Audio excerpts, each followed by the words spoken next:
hit the record button. There it is.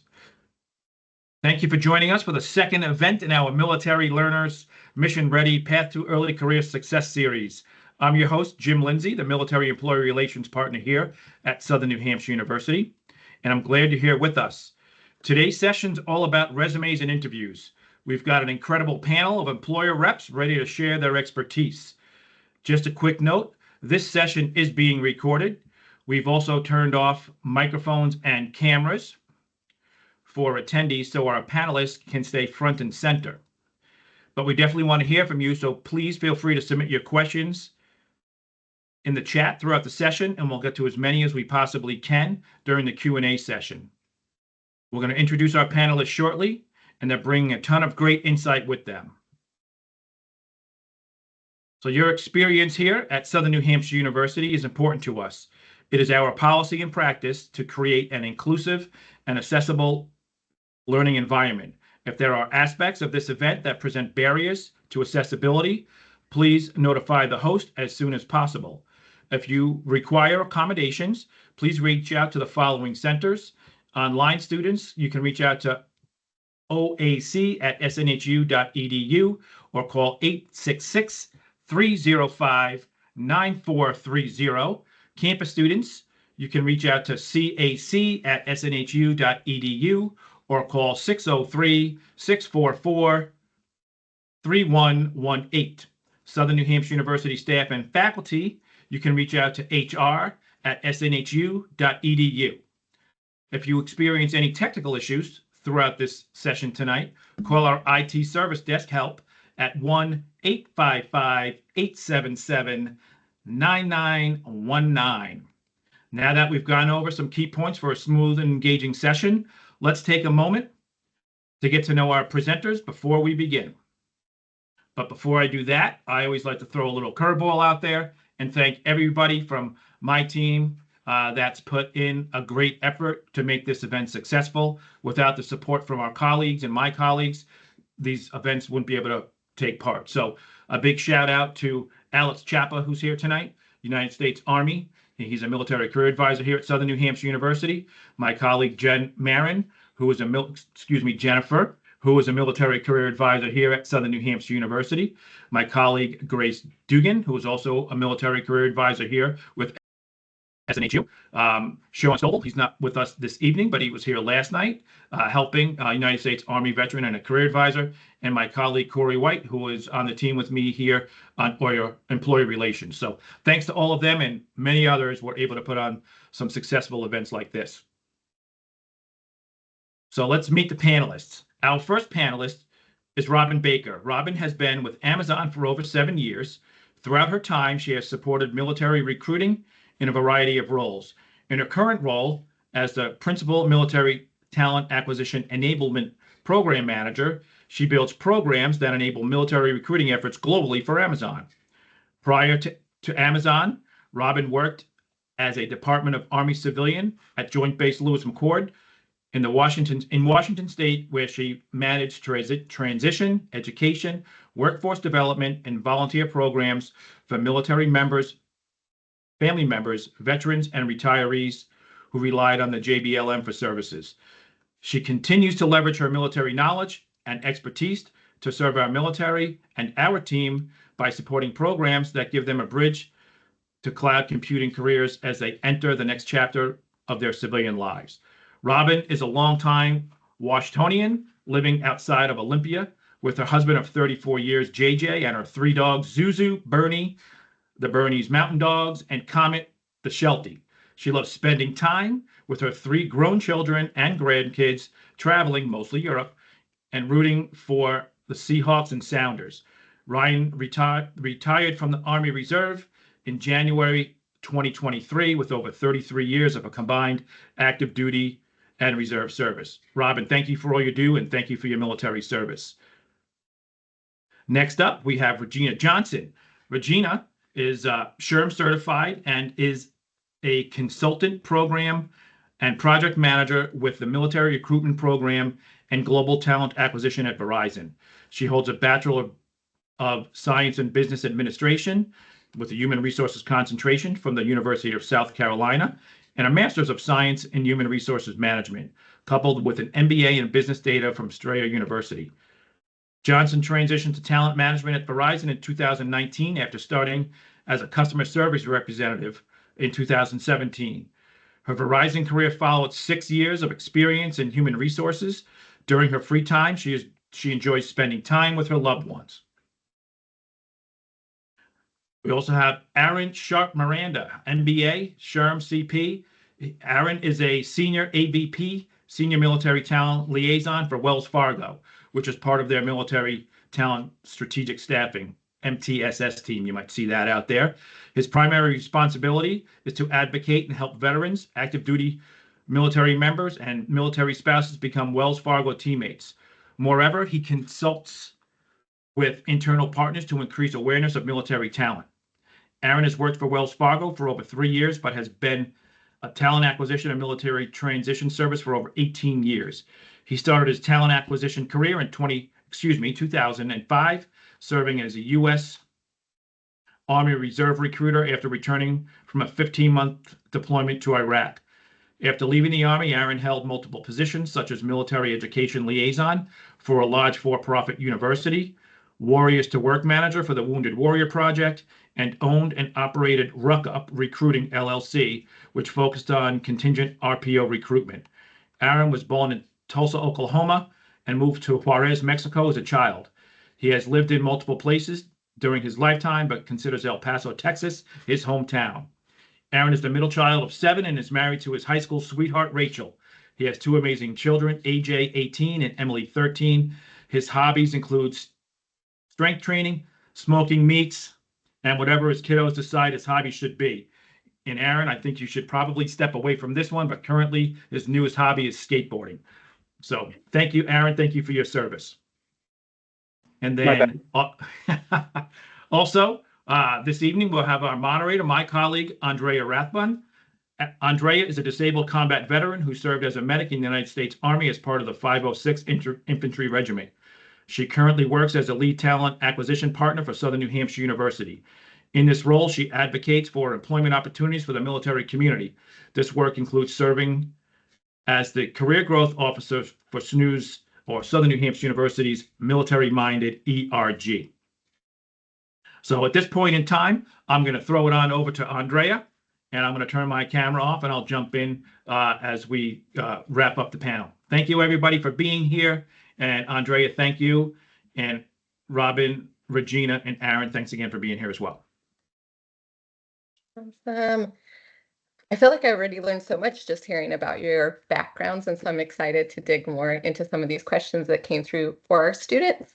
They'll be in the chat if you need to refer back to them. Some of the questions have a couple of parts, and for the students who are attending, if you're wondering what we're talking about, those questions will be there for you too.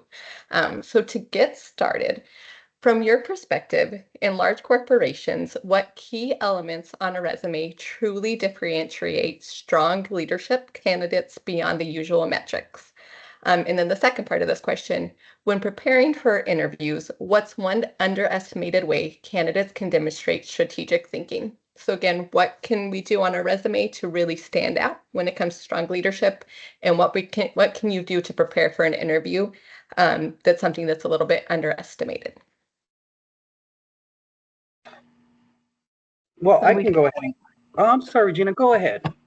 No, I was going to say, do we just jump in? So to start out with some key elements on a resume, one thing that I find very valuable is when they put quantifiable statements on the resume. So don't just say, oh, well, I was able to work in customer service. If you did something simple as customer service, say that in my tenure of customer service, and looking at any type of the data that was done, the customers that I spoke with, we were able to increase customer service by 90% or 85%. If putting that will really make you stand out, and using action words and focusing on those accomplishments. Another thing I would say is that if you have done any type of projects, highlight those projects, state, of course, what, like give a general description of what the project was overall, high level, and then tell us how that project turned out and what it did for the organization or for your department. And Okay, I'm sorry. I was just going to say, and when preparing for the interviews, one of the underestimated ways that a candidate can demonstrate strategic thinking, most candidates, when I ask them, I said, do you have any questions? And they'll say, oh, well, no, I really don't have any questions.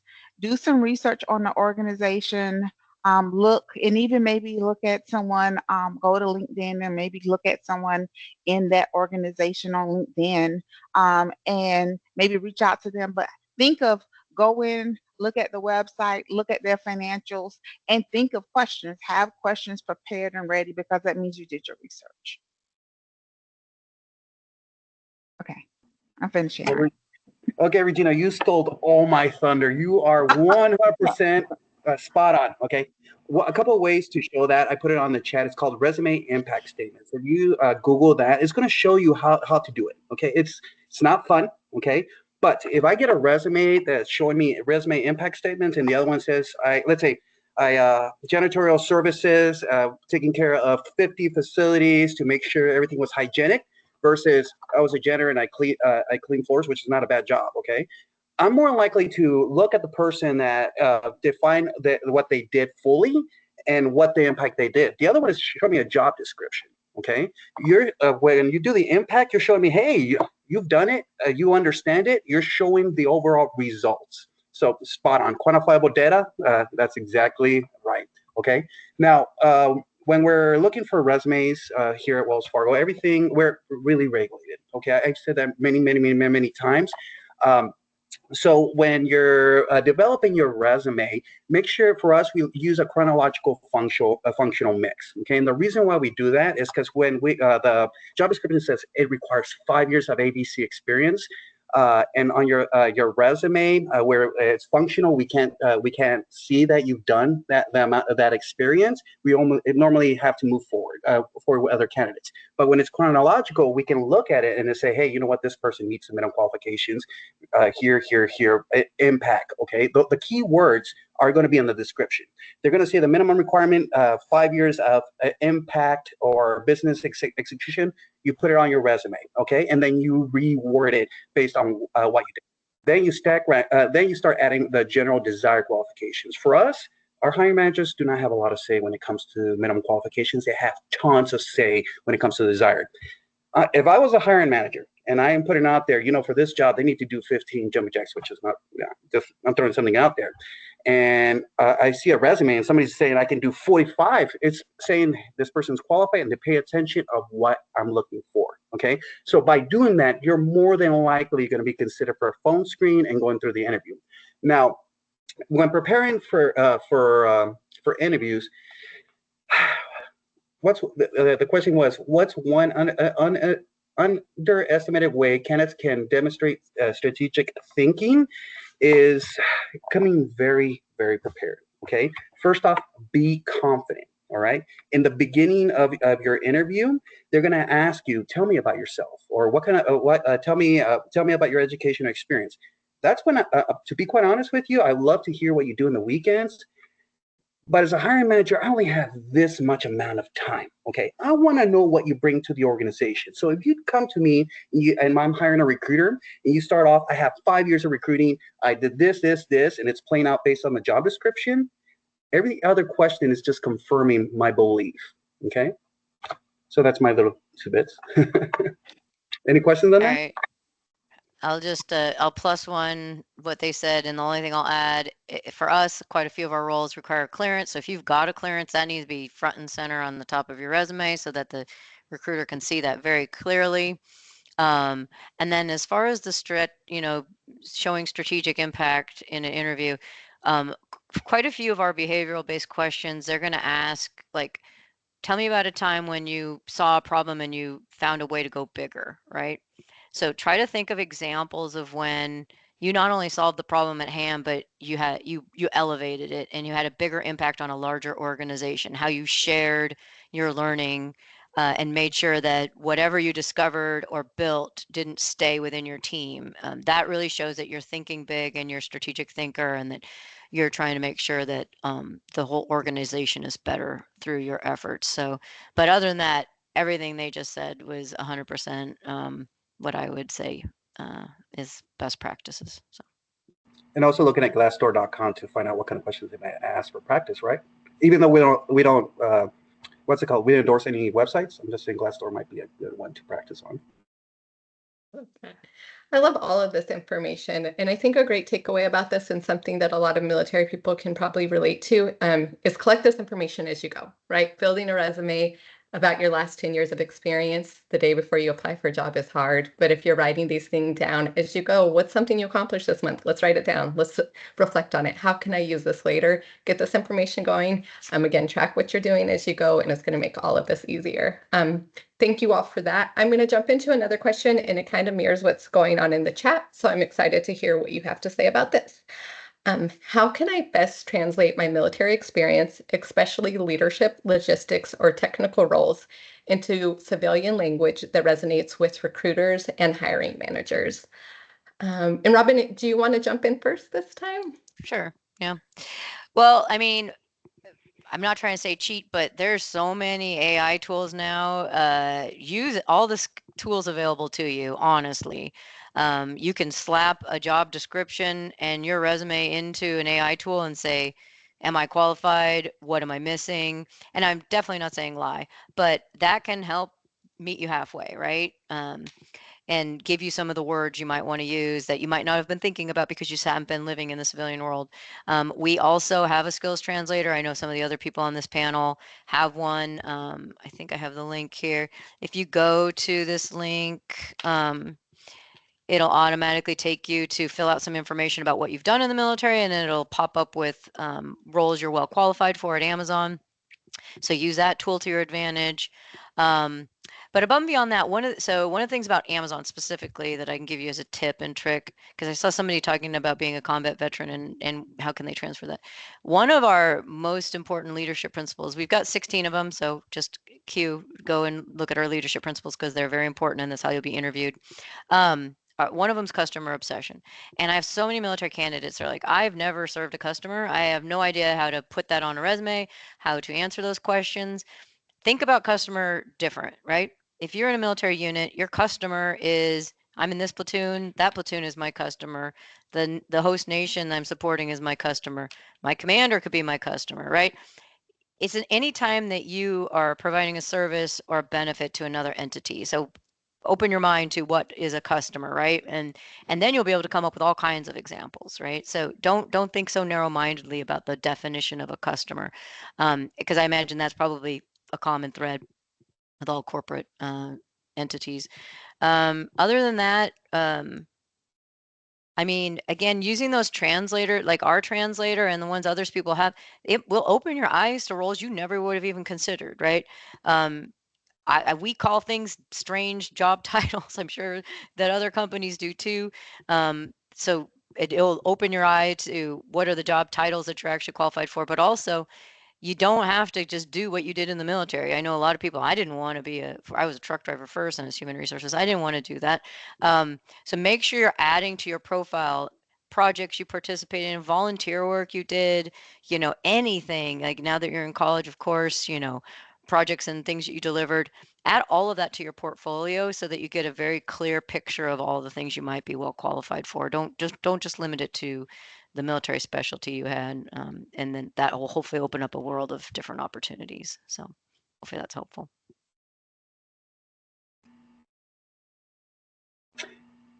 I can add on a little bit more is use your resources. Okay, use civilian terms, use your resources. Like you have a career services department that is going to help you develop a resume and say, hey, I want to go to project management. What's the best way or keywords I can use? Moreover, you can use, like for us, our group, actually, we have military talent liaisons where we'll sit down with you and review different roles and also based on their general skill sets, provide recommendations. Use us. Okay, we put that offer out a lot of the times, and we're not going to judge. I've been in your shoes. I think most of us at one point have been in shoes. You want to progress, okay? So use your resources, internal and of course your external resources. Like Regina put her LinkedIn on there, and if you find a position that you believe you're qualified and you're looking for a couple of tips, you feel you're going the wrong way or best way to go, reach out to Regina. I would also like to add is that sometimes people, when you're just thinking about the overall experience, your leadership, logistics, technical skills, you forget about the soft skills. So don't forget about those soft skills. So put in there about your problem solving. And just like Robin said before, customer service. Customer service is going to be needed no matter what role you go into, because you're going to either have internal customers, external customers, or both. And then think about teamwork. Everyone in the military works in a team. That sometimes get underrated because you'll forget, well, no, we worked as a team. I got this done, or I led the team. We collaborated together. We did problem solving. I'm resilient. I'm adaptable. So just think about all the things that you do every day, and those are some things that could really resonate with recruiters when you're speaking to them about the jobs that you've been in the military and any other job or volunteer experience that you've done.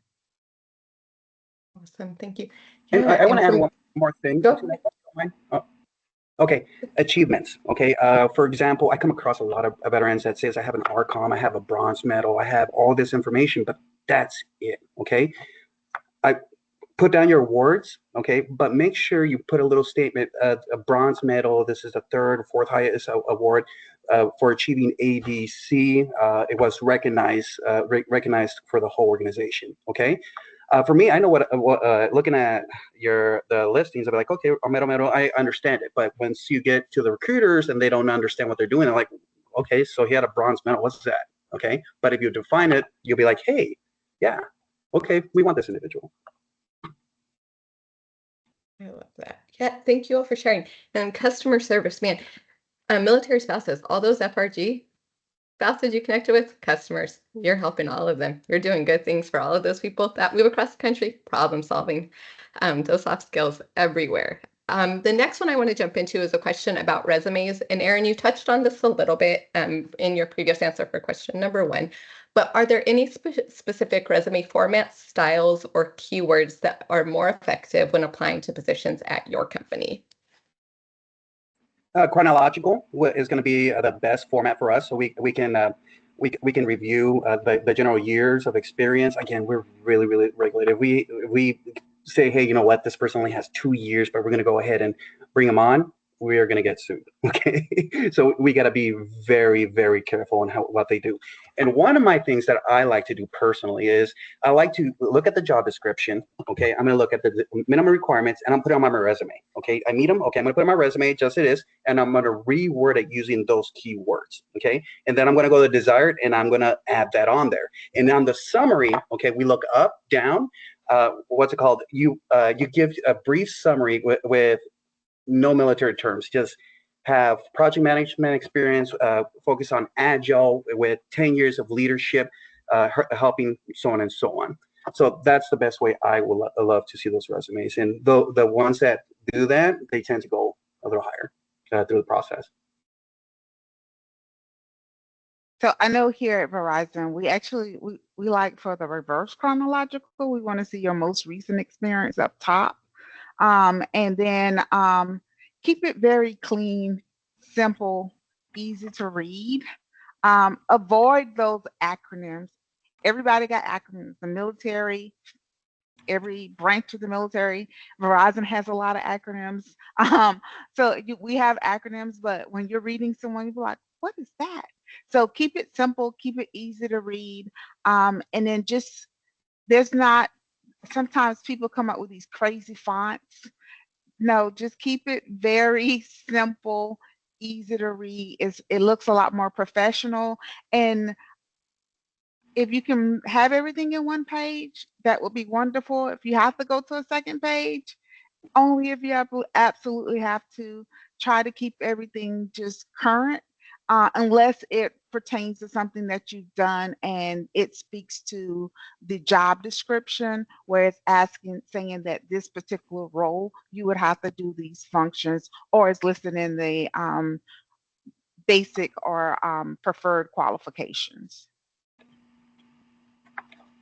Yeah, I mean, I don't have too much to add. It's just, and we talked about this a lot yesterday, but if you don't clearly state you meet the basic qualifications, we by law can't move forward. So don't make it hard on the recruiter to figure out if you meet the basic qualifications. Chronological is probably the best. I'd say 2 pages is totally fine for Amazon. And data is super important. Oh, and if you have a degree, please list that and state what year you graduated. If you're pursuing your degree, say when you're going to graduate, because I have so many campus roles and they absolutely have to fit within a certain conferral date. And if you don't put that on there, we can't consider you for campus roles. So. Oh, and to add on for the campus side of it, for us, make sure you put your education on top. All right. And if there's any specific classes that are relatable for the internships or analyst programs that we have, make sure you put it on there. Okay. I'm actually with a student veteran POC also, and I work with them closely. And that's one of the key things they're looking for in early talent with us.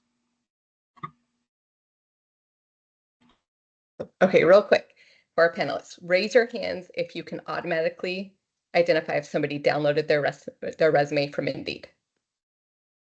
Yes, don't do it. Yes, don't do it. Nobody likes it. It doesn't start there, but reformat, make it pretty, make it simple.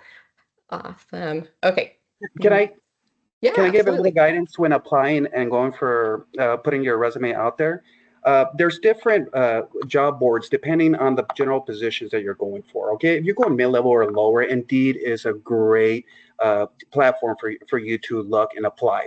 Once you start getting to mid to higher levels, we actually directly source. Even though we look at Indeed, we primarily look at LinkedIn. When you're developing a LinkedIn page, put the keywords qualifications based on the positions that you're looking for. When I do general Boolean searches through LinkedIn, and let's say somebody wants to go be in risk, and they use what's called and they put it on their profile and put something like corporate risk or something related. Once we do the general Boolean search, your name will pop up, and you'll be. And if you meet, if I feel you're a good candidate, I'm going to reach out to you directly. Okay. So there's a lot of times you get to a certain level that you don't have to really apply because people are going to be reaching out to you. Okay. But that's at a certain level. And just a side note, LinkedIn Premium has subscriptions for veterans and military spouses. I don't know, Alex, if you can find some resources and drop that in the chat, but that's a wonderful resource. Awesome. Okay, moving on to our next question. Are there any particular types of examples or stories I should prepare to share in interviews that resonate well with hiring managers? Wow stories.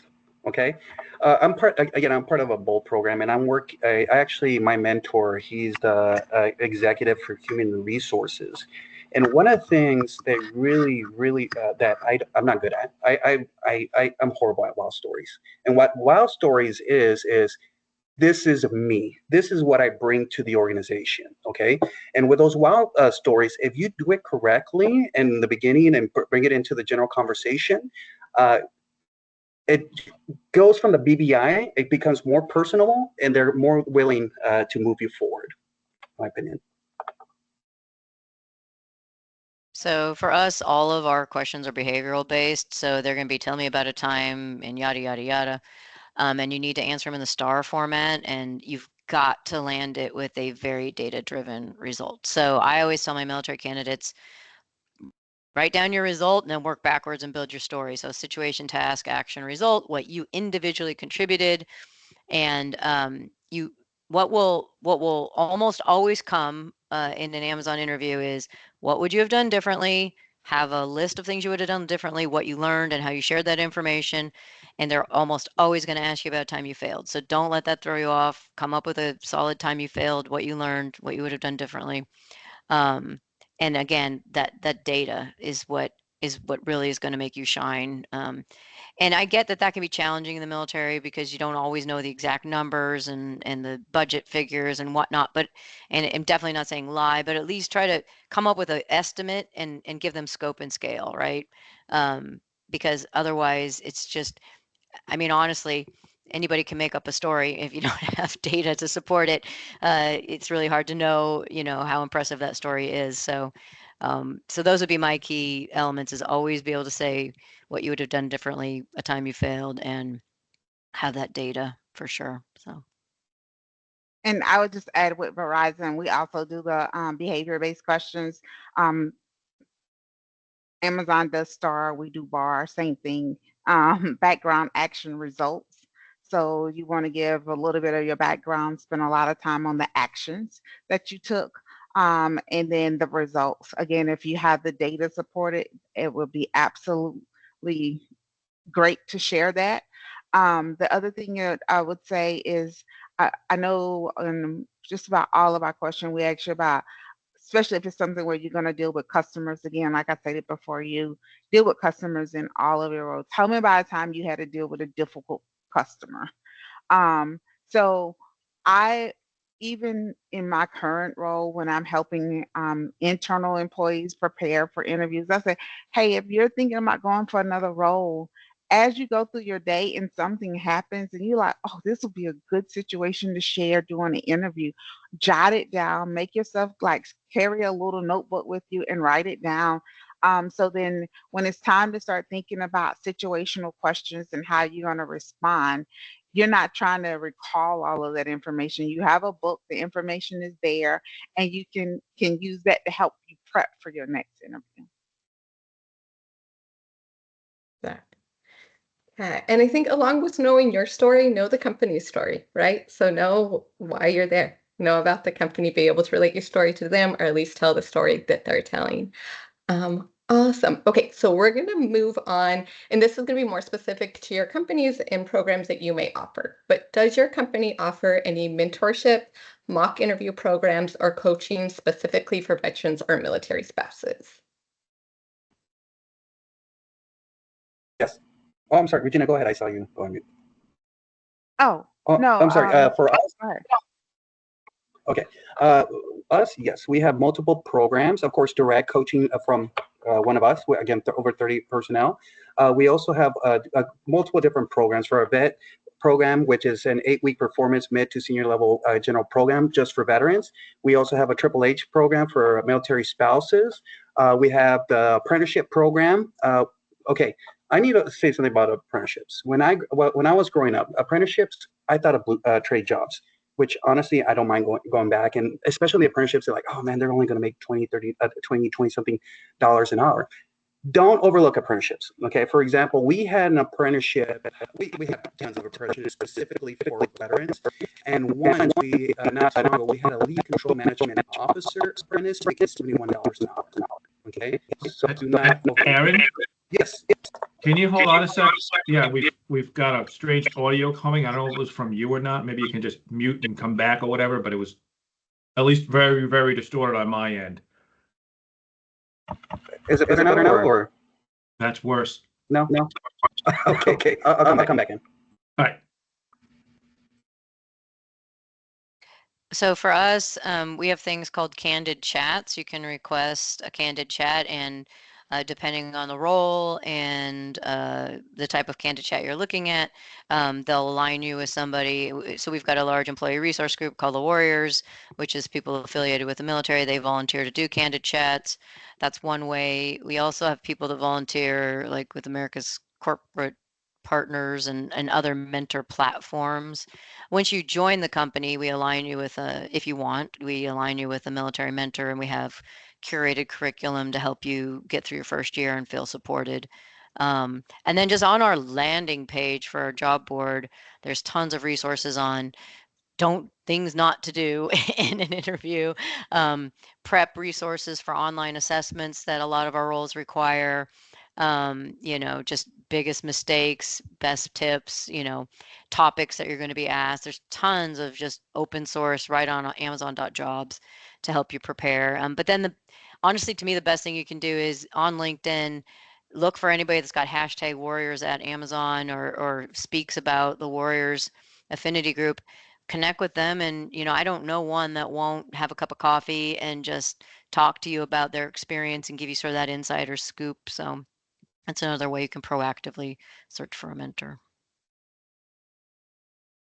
I know for Verizon, we don't have any specific just targeted for military, for mock interviews or coaching, but any one of any one of my teammates on the military recruitment team, we have coached and worked with military veterans and military spouses, and we are very much we're always doing programs with the Department of Defense with the Hiring Our Heroes program. So we're always working with them and doing events with them.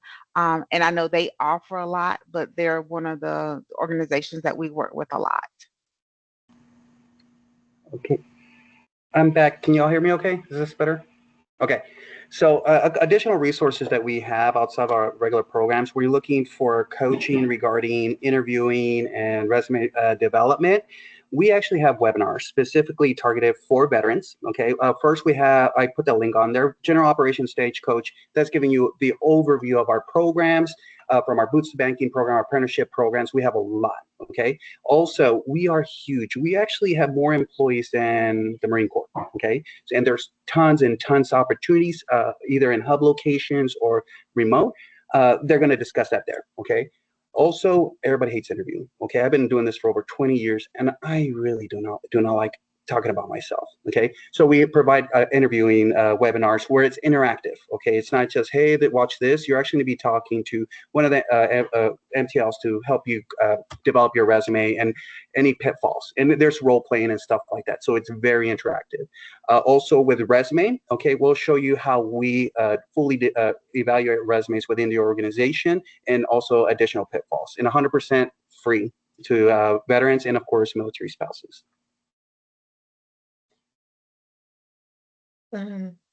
Thank you all. And I know Regina mentioned Hiring Our Heroes. Also remember there's programs like MSCP and also Military OneSource. These are all great resources available to veterans and spouses and active duty service members looking for that transition. So make sure you're using those resources as well. All right, let's jump to our next question. And let's see.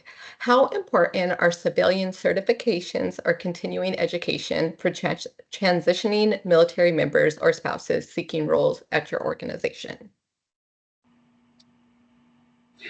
It depends on the role. For us, like if you have a general FINRA license, if you want to go investment banking, we require certain certifications no matter what.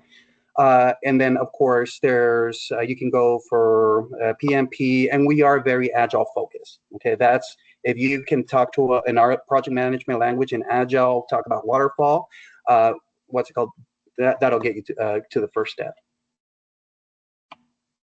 The same with Verizon. It depends upon the role.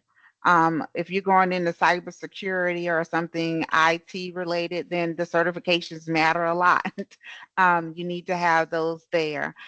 If you're looking for something that's project management, only if it states that you need a project management certification. Not all of our roles will say that you need project management certifications.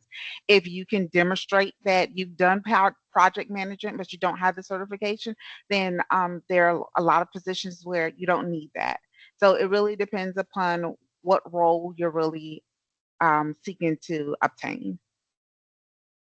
So for us, one of our leadership principles is learn and be curious. And so if you're going for a technical role, having an AWS certification just puts you in a new bucket. There's a lot of resources to get prepped for those for free through Cool or other veterans resources. And we've got 3 different platforms where you can study for them. So that just, it not only looks good on your resume, but it gives you verbiage to use in your interview that shows you've taken an active interest in AWS products. So if it is a technical role, I would recommend it. If it is a program or project management role, I agree you don't necessarily need the PMP. It doesn't hurt because it gives you an industry stamp that you did it. And also, The certified Scrum Master is a little bit easier to get and shows you know how to do Agile. So, and then like I'm in human resources, so I have a SPHR. It really does depend, but it definitely doesn't hurt.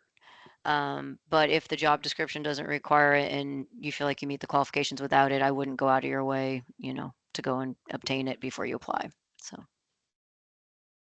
Awesome. Thank you. Yeah, I think it's such a good point. Start reading job descriptions now. Read them from all over the industry, different employers. See if there's a common thread. If you're seeing a certification show up again and again and again, that's probably a good one to look into. Okay, so we've talked about some of the good. Now maybe we're going to jump into some of the bad and the ugly. What are some common resume mistakes you see from military-connected applicants, and how can we avoid them? Well, definitely much acronym military soup. jargon. Yeah. Acronym Yeah. soup, military Yep. jargon, mass generalities. I mean, I'm not gonna lie, all the adjectives don't do me much good. Like, I can't think of some off the top of my head, but innovative and prove it. Don't just tell me. Don't use an adjective. Tell me. And some of the gimmicks, fancy fonts or putting that big line in the middle and squishing everything over here, and then honestly, some just don't say much of anything. I think that sometimes my military candidates think the recruiter's going to read between the lines and they just say, I was a company commander. So, so I think there's two extremes. There's way too much detail and trying to do 30 years on a resume. And then there's the opposite extreme with all of the jargon and the acronyms. And leaving off dates is huge. Leaving off, like, again, if you do have those certifications, make sure they're on there with the date. If you have the degree, make sure that's on there with the date. Clearances, things that are target data points for a recruiter that are missing. Those are big mistakes, I'd say. Yeah, I agree with Regina. That's why I put jinx, because military jargon. Okay. Next, not targeting your resume. Okay. For us, we don't have an ATS system that just kicks off your resume. We actually have to review resumes. Okay. If you don't target your resume and I do a keyword search and I don't see it, I'm going to move on to the next candidate, okay? Because we cannot read your minds and your experience, okay? Even myself, I'm a former Army recruiter. If somebody told me they were an E7 and they were an Army recruiter, I know exactly what they bring to the organization or logistics or whatever. The person next to me, the recruiter, doesn't know, the general recruiter doesn't know what you bring and doesn't know what it requires for you to get to that level.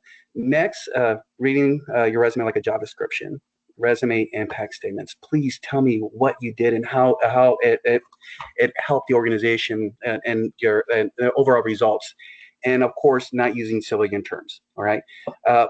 When you have a title, okay, you got to find a civilian title. So you can say I was a sergeant first class company commander. Okay, what is that? All right. So you put, I like for myself, I like to put an equivalent. Hey, director, supervisor of HR, civilian term. Okay. You're not lying. You're putting your official term, but on the side, you're putting a civilian term. I love that. Regina, Robin, do you like seeing that also? Yes. And I'll just agree with everything Aaron and Robin said. I don't have anything else to add. Just those acronyms and jargon in an untargeted resume is an absolute no-no. Can I just say one other thing about that? I have candidates who will apply for 300 jobs at Amazon, and one will be human resources, one will be logistics and supply chain, one will be a software development engineer.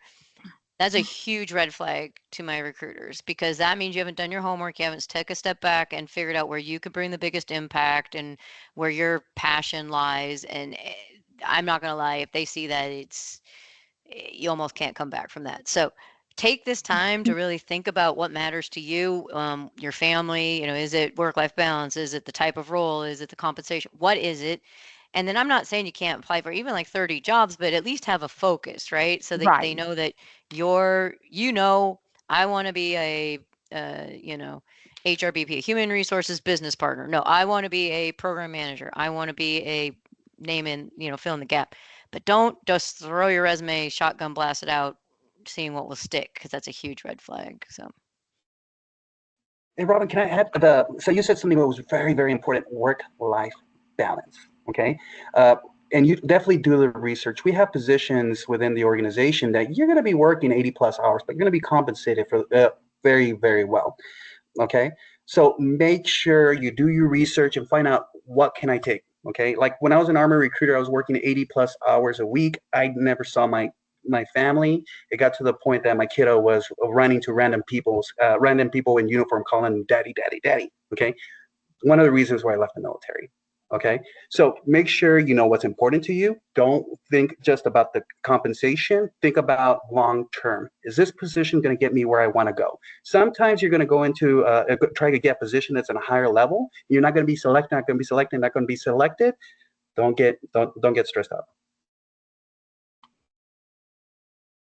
I love this.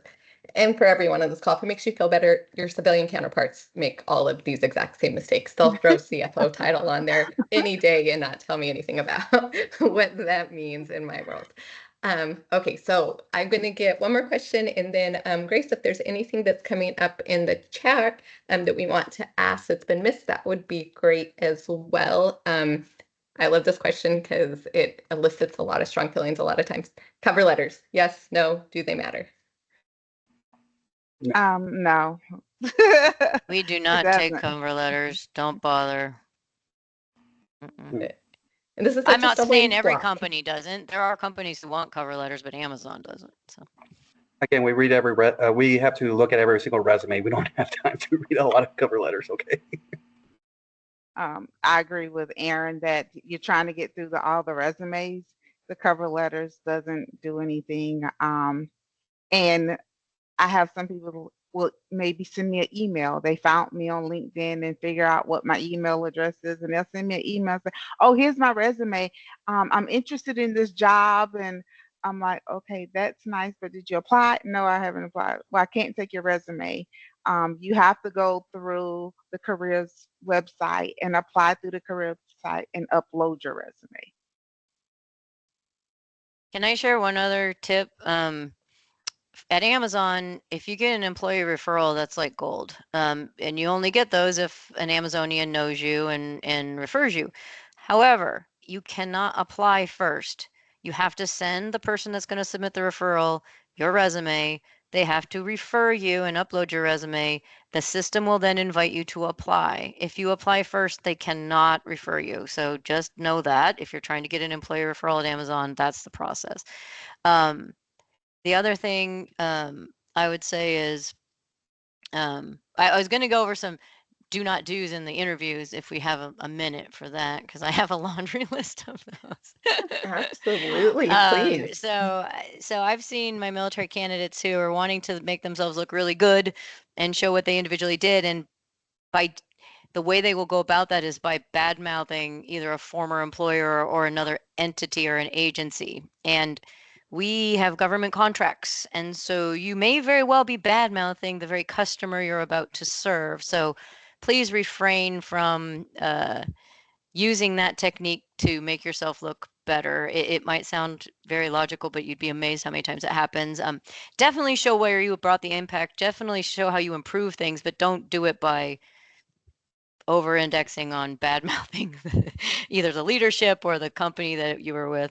Another thing, you know, always have a great answer for why do you want to come work for Amazon? Why are you a good fit for this role? Don't say, oh my gosh, you know, your stock is so much and, you know, whatever, you're taking over the world. I think Regina mentioned, do your homework about what we're working on, what gets you excited, why specifically you want to come to our company. Another one is if they ask you what you would have done differently and you just say nothing, that's a huge red flag because it makes you sound like you're perfect and you never make any mistakes. Those are my top 3. I know I have like 5 more, but I'm just curious if Regina or Aaron has any others that come to mind. Robin, let me ask you something. Let's say a candidate does very, very well, and all of a sudden at the end, they ask, do you have any questions? And they tell you no. How do you view it?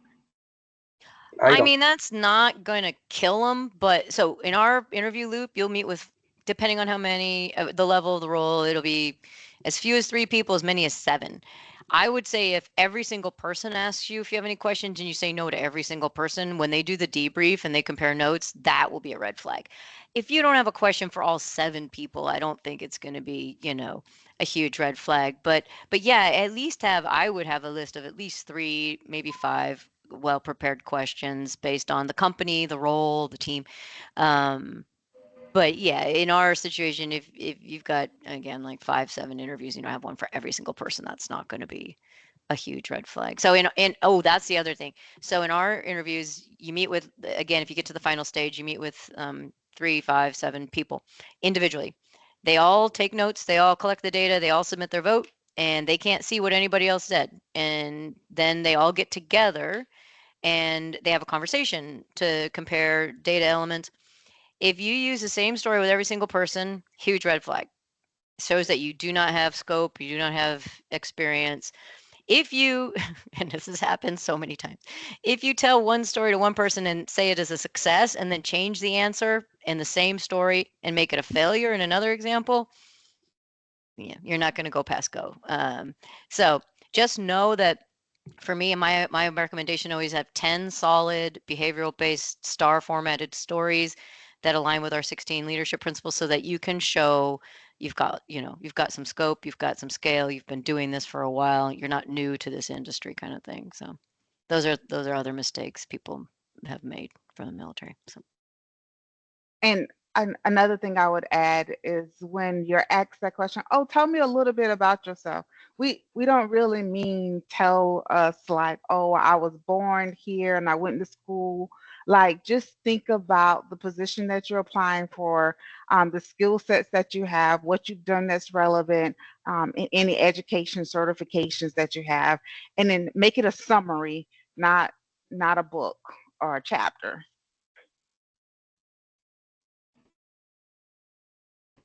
Sounds like little was the And they key already word in covered that it. question. Tell me a little about Yeah. yourself. Yeah, and you know what? It sounds really familiar. Didn't I say the exact same thing Regina said about tell me about yourself, not about what you do on the weekends, but what you bring to the organization? Robin, for yourself, do they do that also about telling about yourself? Do they want to see that what you bring to their quantifiable, or do they want to see more of the soft skills?